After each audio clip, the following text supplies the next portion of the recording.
सामने रखी वस्तु को देखने के लिए हमको एक तो क्या चाहिए, आंख शुद्ध चाहिए, निर्दोष आंख चाहिए, प्रकाश चाहिए,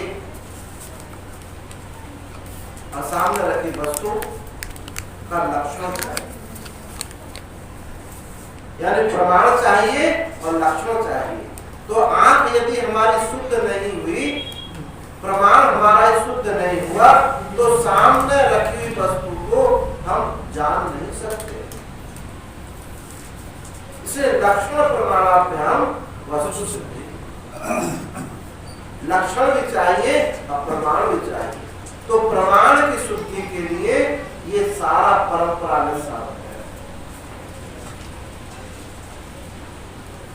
चाहे वो मन की निवृत्ति करने वाला साधन है अथवा विक्षेप की निवृत्ति करने वाला साधन है।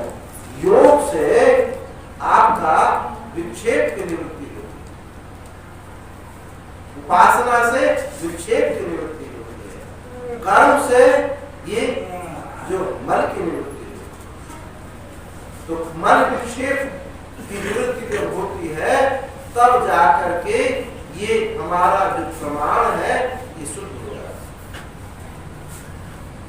इसमें सारी देवी संपत्ति का जो निरूपण आप सुन रहे थे, ये सब का सब हमारे अंतःकरण को निर्माण करने वाला है।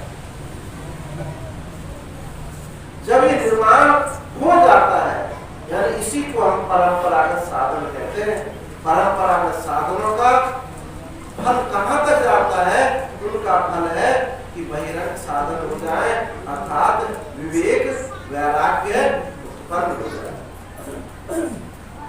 पहले भाव होता है, भाव सहित दूसरी कोटि विवेक होता है, तीसरा विवेक सहित भाव होता है, और चौथी कोटि में केवल विवेक।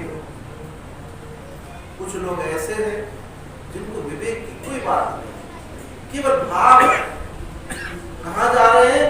सत्संग में जा रहे हैं, बस इतना ही जानते हैं। क्या सुना? कुछ पता नहीं। कुछ क्या सुना? कुछ पता नहीं। ये सत्संग किस स्तर का है कोई पता नहीं। चाहे कोई सत्संग के नाम पर मनोरंजन कर रहा हो, चलो कथा सुनिए, कौन आए? कोई शास्त्री आ गई है साहब, शास्त्री आ गए, कथा सुनिए। अब वो क्या सुना रहे हैं शास्त्री है ये नहीं मालूम है तो बस सुनिए। तो ये क्या है? केवल भाव, केवल भाव है। इस भाव से कुछ होने वाला नहीं है।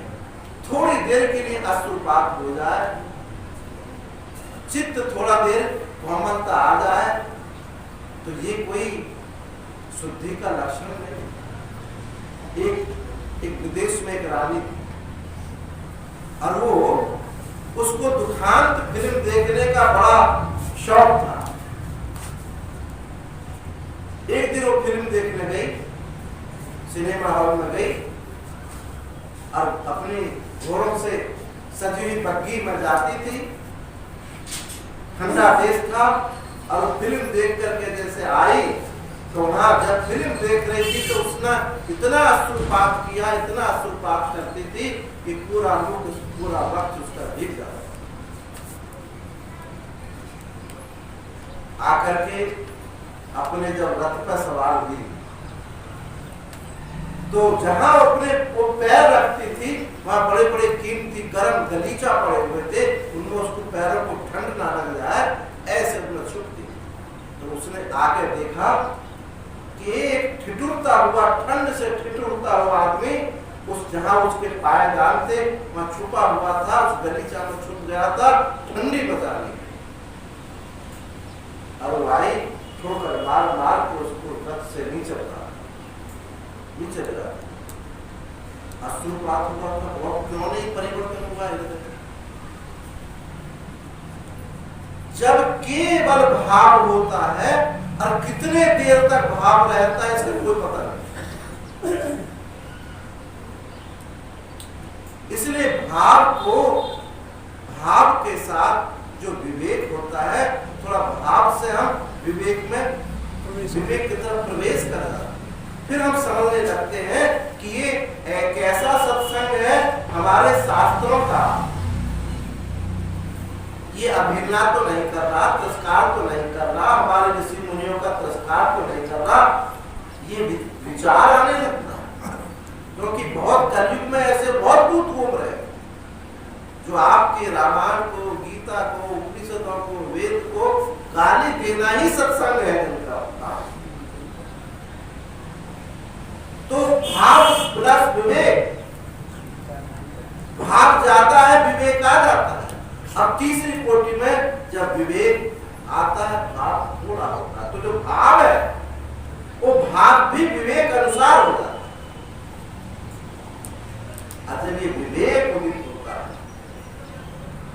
तब समझ लीजिए कि हम परंपरागत साधन का विभाग हमारा पूरा। अब हम बहिरंग साधन में यानी विवेक, वैराग्य, संपत्ति, मोक्षा में हमारा प्रवेश हो गया। ममता की निवृत्ति हो गई और ऐसा सठ साधन, ऐसा साधन चतुष्ट संपन्न जो अधिकारी है, अब वो उसको जो है भूख लगती है, प्यास लगती है, अर्थात जिज्ञासा होती है कि किस प्रकार से गुरु का वर्ण हो जाए। अब वो एरा गेरा के पास नहीं जाता है। परीक्षलोकान करचितान ब्राह्मणो निर्वेद माया नास्त्य कृताकृतेन सगुण में बालिकच्छेद समित पाणी सूत्रियम ब्रह्मनिष्ठ। ऐसे गुरु के पास जाता है, लोक का परीक्षण कर लेता है। लोक परीक्षण का नाम ही, लोक परीक्षण शक्ति का नाम ही वैराग्य। क्या परीक्षण किया उसने?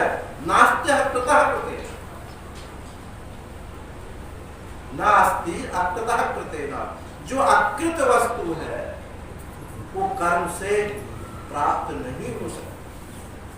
अनादिकाल से कर्म कर रहा था, कर्म से वो वस्तु प्राप्त नहीं हो सकती, ये परीक्षण उसने कर लिया। क्योंकि कर्म से होने वाली वस्तु की जो प्राप्ति है वो नश्वर होती, नष्ट हो जाती है। आप देखोगे कर्म से केवल 4 प्रकार की वस्तु प्राप्ति होती है: उत्पाद्य, आप्य, विकार्य, संस्कार्य, विनाश्य। जो आपके पास वस्तु नहीं है आप बना सकते हो, घड़ा आपके पास नहीं बना सकते, ये कर्म के द्वारा हुआ। जो हाथ से बनाया हुआ जो घड़ा था क्या नष्ट नहीं होगा? अवश्य नष्ट होगा। आपके पास नहीं है, पड़ोसी से ले आए, क्या पड़ोसी से लाया हुआ घड़ा क्या फूट नहीं सकता है? कर्म से प्राप्त होने वाली चीज नष्ट हो जाती है। विकार्य, घड़े में नमक भर दो, नष्ट हो जाएगा, क्षीण हो जाएगा। घड़े में डंडा मार दो, नष्ट हो जाएगा। एक है संस्कार, एक घड़े को धुल दो, सफाई कर दो, चित्रकारी कर दो, ये संस्कार है। यहीं से कर्म योग का मार्ग निकलता, क्योंकि कर्म योग के मार्ग में संस्कार्य आपके चित्त का जो उसमें गुणों का आधान और दोषों का अपनयन, दोषापनयन, गुणाधान, ये संस्कार, यही अंतःकरण की शुद्धि के लिए कर्म योग। हम कर्म करें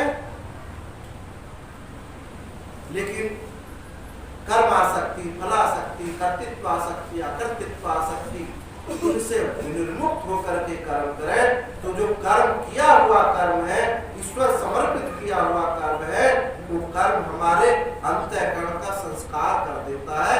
अर्थात हमको हमारे प्रमाण को शुद्ध कर देता है। तो कर्म से होने वाली वस्तु सब नश्वर है, ऐसा उसको लोग परीक्षण कर लेते। अब कर्म संबंधी किसी चीज में उसकी आस्था नहीं रह गई। तब जो परीक्षण कर लिया, तब उसको लगा कि अब गुरुदेव के पास जाना चाहिए, क्योंकि मैं तो बस यहीं तक समझता था कि कर्म ही कर्म है, इसके अलावा कुछ नहीं है, और कर्म से तो मेरी अनास्था हो गई है, कर्म से तो मैं उस वस्तु को प्राप्त कर ही नहीं सकता, तो कुछ और चीज है। वो प्यास, वो कुछ विविधिशा, उस जानने की इच्छा से गुरुदेव की शरण में गुरुदेव को विनम्रता के पास जाकर के, विनम्रता से जाकर कहा कि बंधन क्या है, मोक्ष क्या है, मैं कौन हूं, ये जगत कैसे उत्पन्न हुआ। यहां से ये प्रमाण का विभाग शुरू। निर्माण विभाग में आपको वहां भी शास्त्र की श्रद्धा की आवश्यकता है, क्योंकि वहां शासन है, ये करो ये ना करो। बिना शासन के निर्माण नहीं होता। सबसे छोटा साधन वेद में क्या बताया जाता है, कहां से प्रारंभ होता है।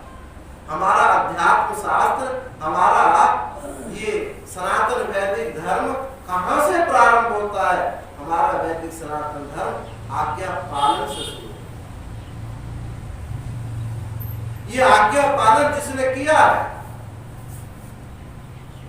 वो आज बड़ों की आज्ञा का पालन करेगा, तो कल वो शास्त्र की आज्ञा का पालन नहीं करेगा। उसके जीवन में कोई उच्छृंखलता नहीं है। जब शास्त्र की आज्ञा का पालन करेगा, तो शास्त्र के सारे शासन, विधि निषेध का पालन करेगा। इसलिए छोटे बच्चे को क्या बताया जाता है कि बड़ों की आज्ञा का पालन करो, बड़ों को प्रणाम करो। ये बहुत छोटे साधन लगते हैं, लेकिन ये कहां तक जाते हैं, जिज्ञासा तक। इस लोक का परीक्षण करने के अनंतर वहां तक जाते हैं। आज आज्ञा का पालन करते हैं तो हम श्रुति की बात को मानेंगे, नहीं तो श्रुति को कौन माने। तो जब ये आज्ञा पालन जीवन में आता है, तो ये विवेक तक, शास्त्र को मानने तक, वहां तक ही पहुंच जाता है। जब शास्त्र की आज्ञा का पालन करेगा, शास्त्र को मानेगा, तो पहले उसमें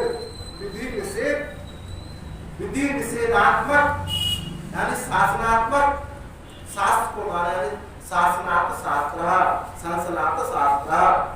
दो प्रकार से शास्त्र शब्द की उत्पत्ति है कि जहां शासन है, विधि निषेध है, उसको भी शास्त्र कहते हैं, और संसद माने ज्ञान को भी शास्त्र कहते हैं। शासन शास्त्र जो है वो आपके प्रमाण तक है, प्रमाण की शुद्धि तक है। और जब संसद शास्त्र विभाग होता है, तो केवल जानना। तब ये प्रारंभ होता है कि मैं कौन हूं। तब गुरुदेव बताते हैं कि तेरा जो बंधन है ये कल्पित है, वास्तविक बंधन नहीं है। अब तेरा जीवत्व भी ये कल्पित है। तू तो केवल अस्तित्व मात्र, चेतन मात्र, अविनाशी तत्व है। असंगोहम पुनः पुनः सच्चिदानंद रूपोहम अहमेवाहमव्यया नित्योहम निर्वृत्योहम निराकारम अव्यया परमानंद स्वरूपोहम अहमेवाहमव्यया। ये जो है उसको अनुभव होता है। यहाँ जाकर के सारी दौड़ समाप्त होती है। इसी को मुक्ति, संसिद्धि, वैष्कर्म सिद्धि, स्वराग सिद्धि इत्यादि नामों से इसी को ही पुकारा गया। तो